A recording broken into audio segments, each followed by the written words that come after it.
Uganda is a land of entrepreneurs, but very few businesses survive for even a year. According to Global Entrepreneurship Monitor, in 2016, Uganda was ranked as the world's most entrepreneurial country, with 28% of adults owning a business in 2015. However, 50% of new startups fail pretty soon. My guest today is a teacher, a lecturer, a business consultant, and he attended the Barack Obama Young Leaders Initiative training in Nairobi. He is an entrepreneur and writer who's written a book, How to Start a Business in 10 Days. Can his advice improve the sustainability of startups? The National Youth Day of 2018 under the theme Safe Spaces for Youth. I am Oskar Semweya Musoke, and this is NBS Face Off. Welcome to NBS Face Off, Mr. Alex Kyokwijuka. Thank you so much. Is that the right way to say it? Yes, Alexander Kyokwijuka. Alexander Kyokwijuka. Exactly. Which is Alexander, someone to be remembered. Yeah, something to remember. Something to remember. Yeah, sure. But we can turn it to someone to be remembered. Exactly. It would be more powerful. If I become very powerful in the near future, maybe yes, then we can change the narrative. So we hope for the best. I mean, you have an on and off column, a simple note to my friend, to my Rakitura friend, yeah, sure. in the Daily Monitor, sure. every now and then. Sure. So writing is not particularly new to you. Yes, writing is not particularly new to me because I have been writing, I think, for like 3 years now. Save for those days when we used to write those other things, including love letters and a few others. So professional, if I should call it, writing, 3 years, yes. 3-4 years now. Yeah. Yeah, sure. And that's powerful. You're 29 years old. You have a column that will be published when you can write it. Sure, thank you. Written a book, Sure. lecturing, a business consultant. Sure. How does someone get there? How do you get another 29-year-old Kyokwijuka? It's about determination and ambition. I am very ambitious and I want to do a number of things. I usually tell people that for as long as I still have the energy, if I still have the power and all this, this is the time that I can do all these things, because then when I grow old and I become a little bit frail, I may not be able to do this. So I have only now to do these things. So my ambition and determination definitely pushes me, and I keep seeing myself doing them, and I love it. Many young people are accused of not having focus, and it's a challenge, generally speaking. Sure. How have you managed to grow the focus, especially considering that you didn't grow up with your own parents? Sure. You see, that in a way forced me to think very, very fast, because you see, it is in times of luck when you think very creatively and you must get out of it.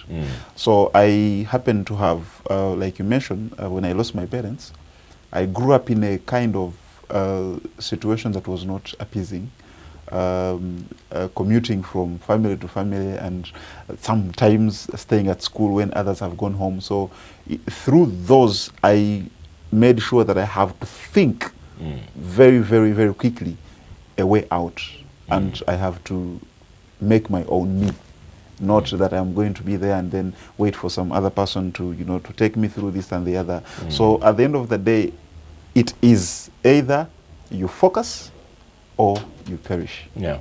So I had only one option: to focus, get determined, and push through life. Yeah. So has your Rakitura friend responded to any of your writings? Incidentally, my Rakitura friend is a metaphoric address that I usually address the young people of this country, because when I was trying to look for a catchphrase for my pieces, I thought of a village that I can use, which everyone can associate with. But I realized that my village, Chigarama, is not that famous.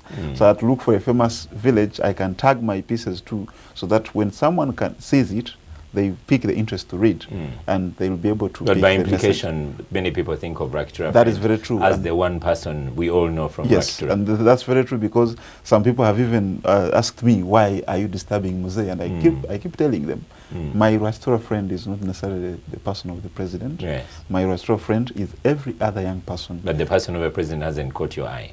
He has not, and I don't wish Right. he Okay. Sure. I did stumble upon an article of yours, the Sure. one for June 2018, on and that narrates how social media perhaps launched you. Sure. And some would say maybe you came late to social media, because by the time you started your Facebook page, Sure. it had been on for a while. Yes. And this was on a donation of a laptop from an my uncle. uncle, yes. Yes. Yes. So in many ways you attribute your beginnings of success from that laptop. A lot, because, and I can tell you, you mentioned that I came late, but you see, that's the time when I was coming from the village.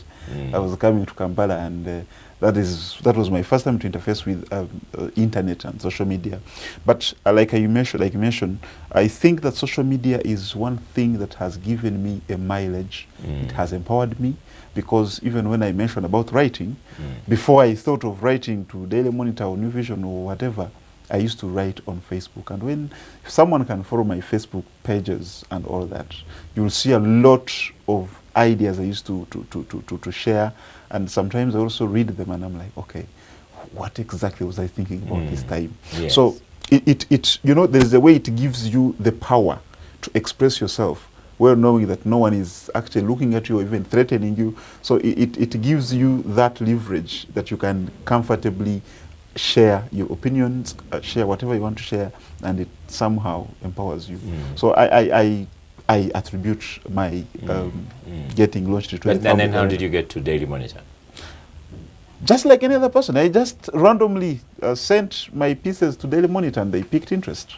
And for some reason, from that time, I have never stopped. Yes. Sure. So let's go to the book before we look at the content of the book. Sure. Did you have an editor? Did you have someone that managed the copy? The book, because the book looks good, but I challenge you on the editing. You know, I'm a teacher of English. Sure, exactly. So Sure. yes. What was the process? The process was the process is for lack of a better word.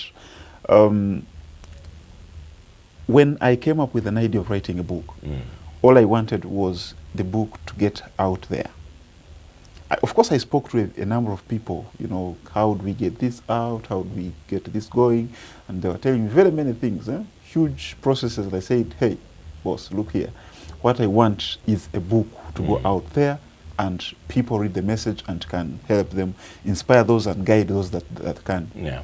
So what I did, I kept putting down the pieces as I wanted them. Once I was ready with the manuscript, I shared it with a few people who definitely read through and they corrected.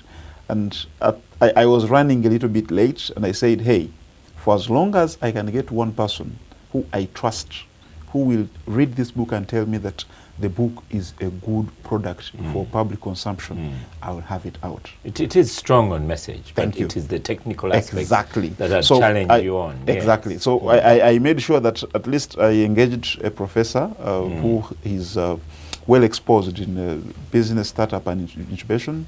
And when he looked through, of course, he, like any professor would do, like I would expect from a seasoned teacher like you, he told me this ABCD can be changed. And we really did all of that. But like you know, the production bit came with challenges. That certain things I would also look at them and I'm like, okay, how did this happen? But the book is already out, and the best I can do is to get it out there for people to read. I'll get the feedback, and we shall produce a better copy. Yes, next because time. the books, many books have editions and so on and so forth. Yeah, sure. So in future, you will give good attention to the technical aspects. Perfectly. Like editors. What about publishers? Didn't you go to publishers to assist you in producing the book? Yes, that would have helped the physical copy. I tried a number of them, but at some point I realized that they did not have the same mind that I had, and I did not want to distort my message. So I wanted to first have it out there so that it gives me a bargaining, position. That next time when I go, they know they are dealing with the product already on the market, and it can somehow secure my message. That's determination. Exactly. But is it easy? Was it easy to find, for example, editors and publishers if you are going to do it again, or if you had to advise someone? How easy would you find that process? Finding editors and the publishers is very easy, but finding the good ones is a tough one. Yeah, and I must say... Why do you say that?